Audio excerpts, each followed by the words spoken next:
баштай бериңиз. Бүгін 16 сентябрь күнгі болған оқиғаны барлығыңызға мәлім. Бұл оқиға таңғы сағат 5:20-да башталған. Иманы ким баштағаны бойынша біз дагы көптөгөн иликтөөлөр болот, ошолду алып чыгабыз. Негизинен чегаранын барлык тилкелеринде бирдей башталгандыгын биз эч кандай биз тараптан, Кыргызстан тараптан коңшу өлкөнүн чегарасына биз өткөн жокпуз. Биздин чегараларыбызга өтүп атты жана ошол чабуулдар башталган. Ошол чабуулдарды биздин кайтаруу үчүн биз бардык колубуздагы мүмкүнчүлүктөрдү пайдаландык.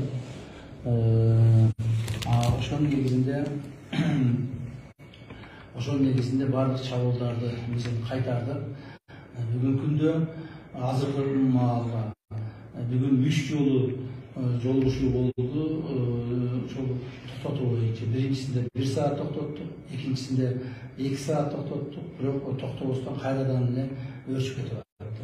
Эми азыр кечки саат 8ден баштап мына саат 4 саат күнгүл болду. 11ден 15 мүнөт өттү. Азырга чейин кечки саат 8ден баштап толук бойдон баардык жер токтоду. Эч кандай ок атуулар болгон жок. Бирок ошол мезгилде ситуация оор жана эртең же бүгүн кандай болуп кетишине эч ким эч кандай гарантия бере албайт. Ошол мезгилде биз тыгыз байланышта, мен ар бир жарым саатта Тажикстан Республикасы КК башчысы Якимов Саймон Саттарович менен тез сүйлөшүп атам. Биз толук бойдон контролдоого аракет кылып атабыз. Азырынча бардык жерде токтоду. Мени менен кошо бул жерде толук бойдон биздин күч структуранын жетекчилери, орун басарлары бар. Бардык жумуштарыбызды координировать этип атабыз. Эч кандай бир кооптонууга негиз жок. Бул эми конфликт деген ушундай экен, бул жерде ар дайым жоготуулар болот экен. Биздин жоготуулар негизинен аскер кызматкерлеринин арасында болду. Ачык эле айтайын, канча жоготуу болгонун биз дагы деле тактап атабыз, бирок жоготууларыбыз көп, тилекке каршы жарадар болгондорубуз да көп.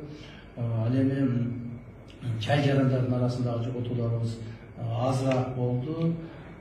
Аз эле болду деп айтса болот. Себеби дегенде биз аларды убагында эвакуация кылып алып чыгып кеткенде мүмкүнчүлүк түзүлдү.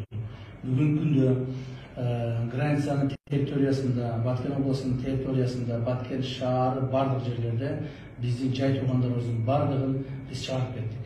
Бул жерде аскер кызматкерлери гана калды жана жай тургандардын азыраак эркек адамдар гана калышты. Калганын бардыгын биз чыгарып кеттик коопсуз жайларга. Азыр эгерде дагы Кудай сактасын, Капыстандагы кабылышы болуп кете турган болсо, бул жерде аскер кызматкерлери менен гана алар кабылышат. Жай тургандарга эч кандай өмүрлөрүнө зыян келбейт. Алар коопсуз жерде. Бардык мүмкүнчүлүктөрүбүз бар. Эгерде Капыстан дагы башталып кете турган болсо, биздин кайтарууга, алар менен аягына чейин турууга бардык мүмкүнчүлүктөрүбүз бар жана биз аны жасайбыз. Мамлекетибиздин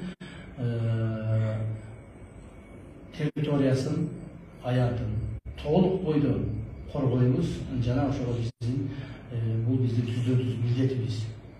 Андан сырткары мына бир нече айыл кыштактардагылар басып алганга аракет жасашты. Даже кирип дагы келишти. Көптөгөн үйлөрүбүз өрттөлдү, мына ачык айтыш керек. Алар тараптан да көптөгөн үйлөр өрттөлдү. Биз тараптан көптөгөн үйлөр өрттөлдү. Бирок ошол эмне үчүн алар биздин айылдарга кирип келген негизги себеби биздин айылдарыбыз ошол коңшу мамлекеттин жакын, өтө жакын жайгашкандыктан алар биздин айылдарыбызга кирип келүүгө өтө мындай ыңгайлуу болгондо ошол жактан кирип кетишкен. Бирок азыр ушул маселелерди бардыгын чечип уже бүтүп атабыз.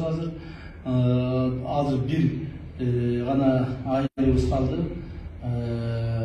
Бир даже эки айылыбыз калды. Аларды биз Кудай кааласа бардыгын бошотобуз, бардыгын өз калыбына келтиребиз. Ал эми биздин чагандарыбызга айтып кетер эле, провокацияга алдырбастан, ар түрдүү провокацияларга, ар түрдүү ушак сөздөргө алынбастан, официалдуу гана маалыматтарга ишенип тургула.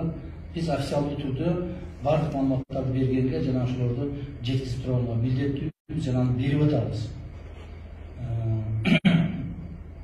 Эми жанагыдай дагы бир жолу айтайын, көптөгөн биздин аскер кызматкерлерибиз жабык тартып атат. Себеби алар ошол биздин чек аранын тилкелеринде турушат жана акыр аягына чейин өздөрүнүн мамлекетке элге берген антыны аткарып атышат. Мен өзүбүздүн аскер кызматкерлерине ушул жерде жетектеген жетекчи катары ыраазычылык билдирем жана алардын алдында кайсыл бир деңгээлде